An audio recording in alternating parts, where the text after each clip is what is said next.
everybody. I've got another film review for you, and I'd like to tell you about a new film that I've just seen. It's a 5-minute long animated film from Finland, and it's called Nighshift. Now, the central character in this film is a bat. Now, as you know, I'm sure bats are nocturnal, so bats go out and hunt at night and then they come back and sleep during the day. So that's what he wants when he comes back during the day. He wants to be left alone, he wants peace and quiet. All he wants is a good day's sleep. Now, the main issue here is that whilst this bat is trying to sleep during the day, he has some particularly troublesome, noisy neighbours. He has a bird that lives next door with a brood of very, very noisy chicks. The bird's noisy as well. So he's trying to get to sleep, but he's frustrated all the time by the constant noise. So the bat gets angrier and angrier until we start to dread what he might do in the end. Now, I really enjoyed this film, and what I'd like to do is to pick up a few reasons why I thought it was well made. So what I'd like to do is tell you about some of the key uses of the camera and the colour and the sounds in the film, as well as some other things as well. It's by no means a perfect film though, so there's one or two things I'd like to pick up on as well. So let's get started with the review. This film makes great use of camera shots. So we see long shots are used throughout the film to show that the setting's in the forest, but they're also used to show us the different times of day. We get great use of close-ups too. In this first close-up, we can see the evil red eyes of the bat as it focuses on the chicks lying helpless in the nest. We then see the face of the bird in shock and surprise as it looks in and see what the bat has actually done.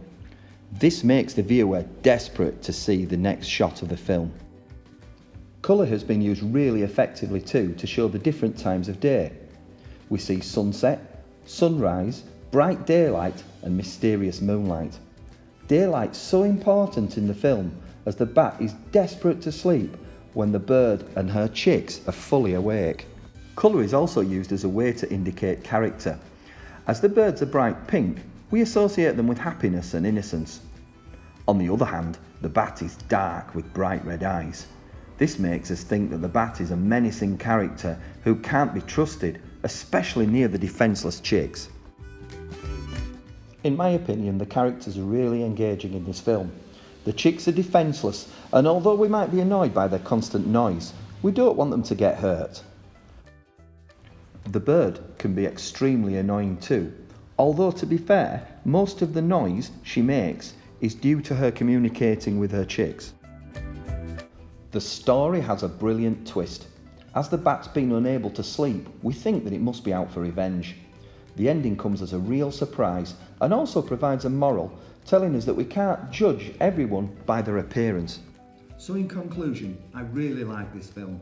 I thought that the camera shots and the character, the colour and the story were used effectively to make us think that this creature was going to be evil, but then actually lead us in another direction. There was one thing that I probably would change if I could. I thought that there were some times in the film where there were too many long pauses and we had to wait for something to happen. So I got a little bit impatient with that. Now, I would recommend this film. I think I'd recommend it for almost every age group. The only thing about that, I think, is maybe 6-year-olds and under might find some of the scenes a little bit menacing and scary, but apart from that, I think it's a great film for everybody. So, what did you think of Nighshift? Did you agree with all those things that I said? So make sure that you let us know. Thank you ever so much for watching, and we'll see you next time.